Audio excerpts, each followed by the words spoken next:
So in World War II, in order to do radar, they had to make electrons go around in a tight circle, okay, at 750 megahertz.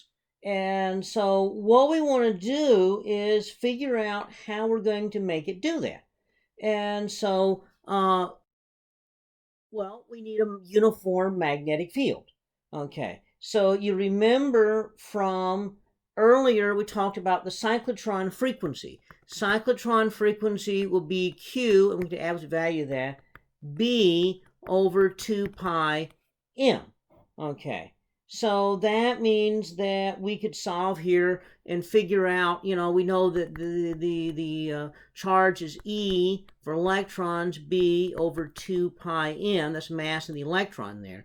So the magnetic field necessary is 2 pi F M sub B over E. Okay, so all we got to do is make a uniform magnetic field.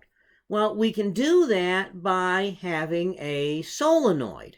Okay, and so what we're going to do is we're going to curl a solenoid with 320 turns, and it's going to have a length of 12 centimeters. So 12 centimeters there to there, and it's going to go around 320 turns. Obviously, I didn't draw 320 turns. And so what I want to know, therefore, is going to be how much current do we need to do that? Well, we know the magnetic field is going to be mu naught n I. Okay, so we also know that the magnetic field strength necessary for the cyclotron frequency be 2 pi F M sub B over E. So we just set these two equal to each other. So mu naught n I equals 2 pi F M sub B over E. So I is going to be 2 pi F M sub B over mu naught n I. Okay, so all we need to know is, it's not n I, sorry, mu naught n.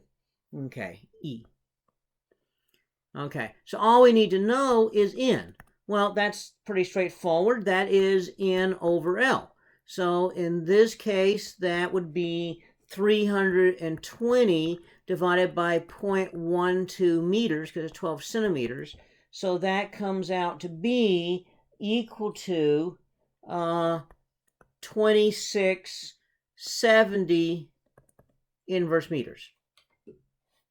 Okay, so now we are ready to plug everything in.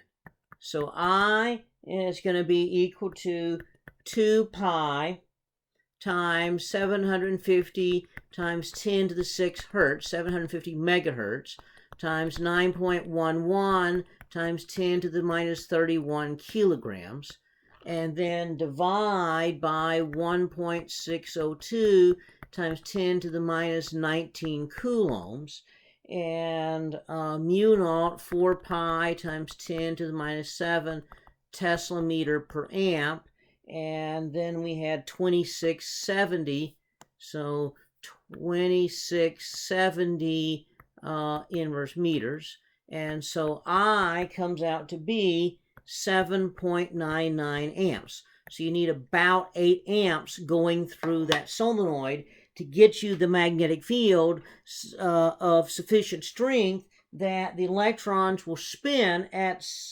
in an orbit with a frequency of 750 megahertz.